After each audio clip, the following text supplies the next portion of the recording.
y'all, I'm Kitty, and welcome to a chilling journey through the heart of New England on Mine, Missing, Murdered, Unidentified in New England. Join me as we delve deep into the enigmatic cases that have haunted the corners of Connecticut, Maine, Massachusetts, New Hampshire, Rhode Island, and Vermont. Buckle up, because in each episode, we'll time travel through the decade, from January 1st, 2010 to December 31st, 2020. Some stories will keep you on the edge of your seat for longer, while others will offer quick, tantalizing glimpses into these mysterious tales. The truth is, these cases often shroud themselves in secrecy, leaving us with only fragments to piece together.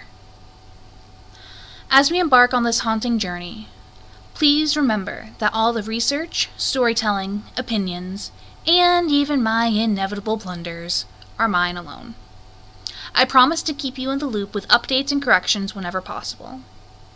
While we won't issue trigger warnings for the wounds that are a crucial part of these narratives, we will do so when it comes to sensitive topics like suicide, animal loss, and domestic violence. So, stay tuned, stay curious, and let's uncover the untold stories of New England together. Now with that, please join me as I take you to April 2013. April 10th, 2013. Brandon Lamar Sparks was born on August 20th, 1983 in Springfield, Mass. To Leroy and Nancy Sparks.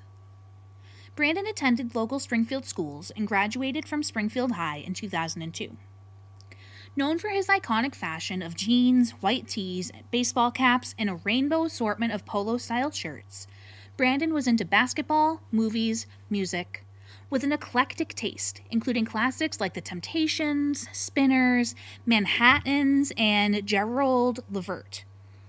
Brandon was also into motorcycles, four-wheelers, and hanging out with friends. Brandon was a courageous young man with deep loyalty to friends and family.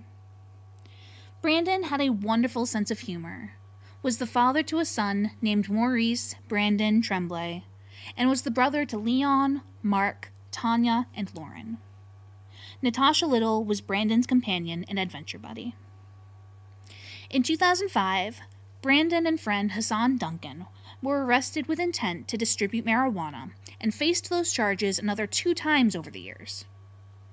In 2009, Brandon was injured in a drug-related shooting at 181 Quincy Street, Springfield, that left close friend Hassan dead. As Brandon approached his friend's home to pick him up, 2 gunmen approached and began shooting.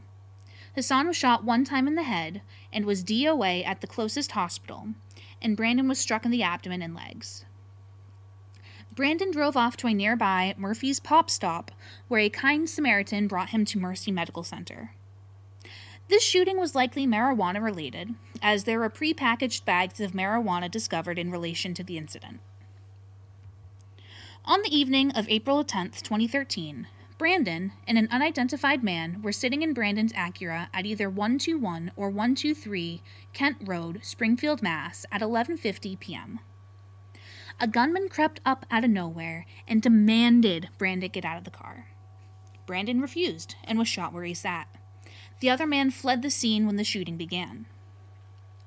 Brandon tried to drive away from the attack, but crashed, and was discovered lying on the ground with one of his legs still in a car, by a nearby neighbor who came to see what the commotion was about. "I thought it was a drunk driver," said one witness as they awoke to the sound of the car crashing into its final resting place.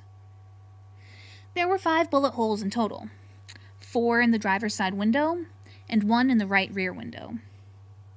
CPR and other life-saving measures were deployed, but with no luck. Officers said that there was a large amount of drugs in the vehicle, along with a large sum of money when Brandon was shot.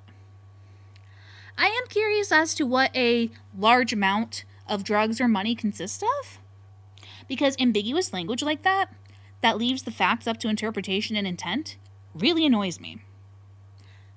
Brandon's family has a suspect in mind, but that person has not been publicly named. Please call 1-413-787-6355 with any information. April 12th, 2013. Partial skeletal remains of a male of undetermined race were discovered in Newburyport, Mass. On April 12, 2013. The head, torso, limbs, and hands were not recovered. Please call 1-617-267-6767 with any information. Trigger warning: substance use. April 15th, 2013. SAMHSA's National Helpline is a free, confidential, 24/7, 365-day-a-year treatment referral and information service available in English and Spanish for individuals and families facing mental health and/or substance use disorders. You're human, and there is no shame in seeking help. You deserve more than your addiction can give you. Call 1-800-662-4357 for assistance. Leanne is a kind-hearted and tormented soul, said Donna Pleasant, mom of missing Leanne Marie Redden. Leanne, nicknamed Lily, was born on September 3, 1975, and was 37 when she was last seen in Lynn, the City of Sin, You Never Go Out the Way You Came In, Massachusetts, on April 15, 2013. Leanne's story got moved back in the news due to the Boston Marathon bombings occurring the same day. Leanne has 2 children, Peter and Jacqueline, 2 brothers, Miguel and Dwight, and 2 sisters, Amy and Jennifer, and is the aunt to at least 5 children. Leanne has 4 distinctive tattoos. On her upper back, she has "Forgive Me, Father," with a cross. On her lower back, she has a sunflower with tribal waves, and on the side of her neck is an oriental symbol, and the middle finger of her left hand, Leanne has a cross. Leanne is fun-loving, full of energy, and has struggled with addiction on and off during her lifetime. The most recent spate of use coming due to the actions of a man named Tom Gray, who brought Leanne back to addiction. Sometimes, though, Leanne was able to maintain sobriety and live happily. Leanne is a white and Hispanic woman who would give you the shirt off her back. Standing in at 5'2", 100 to 110 pounds, with curly black hair and green-blue eyes, Leanne may also dye her dark hair brown with burgundy highlights. According to psychics consulted about the case, Leanne may have altered the dark hair for bright blonde locks to remain hidden. There is no confirmation of this, though. Leanne has her ears and belly button pierced, and may occasionally rock square-framed glasses. Leanne carries her makeup with her wherever she goes, as it was a major part of her routine. Leanne lived in South Shore, Boston for some time, and may be in need of medical attention due to an unspecified condition. Leanne was last seen wearing a silver engagement ring with smaller stones around it, and a gold necklace with the name Jackie on it. Leanne was last seen on Evans Lane in Lynn, where she was living with her mom, leaving with a man she claimed she was going to go get eloped with at Town Hall 2.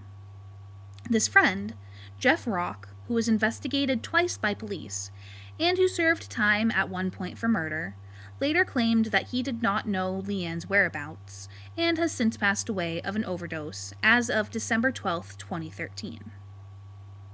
The day after her initial disappearance, Leanne was allegedly spotted with a black male on the corners of Silsby Street and Broad Street in Lynn.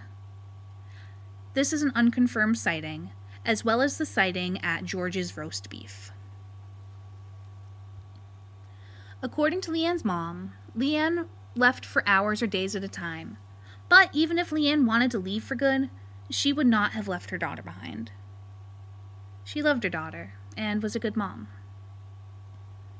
Several comparisons have been made, including September 13, 2013, in Marion, Missouri, June 6, 2014, in Newport News, Virginia, May 1, 2015, in Worcester, Mass., and October 17, 2016, in Cuyahoga, Ohio. 7 years after Leanne's disappearance, she was declared legally dead by the courts. The Facebook page Team Find Leanne Redden is on Facebook. please call 1-781-595-2000 with any information. April 17th, 2013. Clifton Cliffy E. Townsend, a Mattapan, Mass. Resident, was the father of a young daughter, only 6 months old when this story took place, and was described as a good person. Clifton was arrested and charged with paying for sex on March 29th, 2013, which is dumb. I think sex work should be legalized and overseen like it is in other countries. Clifton was struck in the head by gunfire by 2 gunmen that fled up Pleasant Street on April 17, 2013 at 8:30 p.m. and was taken to Boston Medical Center where he was pronounced deceased. In the comments section of the original reporting of Clifton's murder, there was a nasty comment stating that Clifton was a menace as a child and that Clifton got his, quote, just desserts via his murder, and that, quote, let this be a lesson to all the young men in Boston who are doing nothing with their lives except making illegitimate babies, smoking weed, and wasting their lives away. This string of nasty comments was signed off as just saying. The retort to these comments came from family and friends of Clifton, saying that he was an outgoing, friendly, and kind person. And granted, he wasn't the best person in the world, but who is? He had to do what he had to survive. On April 18th, 2013, friends set up a shrine for Clifton, including candles, flowers, and an American flag. Please call 1-617-343-6455 with any information. April 20th, 2013. 25-year-old Joel Phillips was shot while driving in the area of Copeland Street at Copeland Park in Roxbury, Massachusetts at 1:45 a.m. on April 20th, 2013. The suspect is described as a black male, about 5 foot 9 inches with braids, wearing a white cap and a white shirt. 12 shots were likely fired at Joel. Please call 1-617-343-6455 with any information. April 28th, 2013. On May 2nd, 2013, after leaving his home, David Graham was stranded in Taunton after a car accident. Left at the Taunton police station since April 28th, 2013, police offered David a bus voucher to the Pine Street Inn in Boston, Mass. David is reportedly depressed. David is a white male with striking blue eyes, black hair, bald on top, with a full brown beard and mustache with gray in it. David was last seen wearing a blue sweatshirt with a hood, blue jeans, and white shoes, where the right shoe was held together by tape. Please call 1-617-343-6455 with any information. April 28th, 2013. Malcolm Campbell was murdered at 75 Wayland Street and Howard Ave on April 28th, 2013 at 7:50 p.m. Malcolm was discovered on the ground and taken to Boston Medical Center where he was pronounced deceased. Nearby security guards heard 6 shots fired, and witnesses said a purple PT Cruiser fled the scene. Please call 1-800-494-TIPS with any information. If you have any questions, complaints, or concerns about the podcast you encountered here today, please message me at minepodcast@gmail.com. That's mine with 2 M's, 2 I's, 1 N, 1 E @gmail.com. And thank you so much for listening. Later, y'all.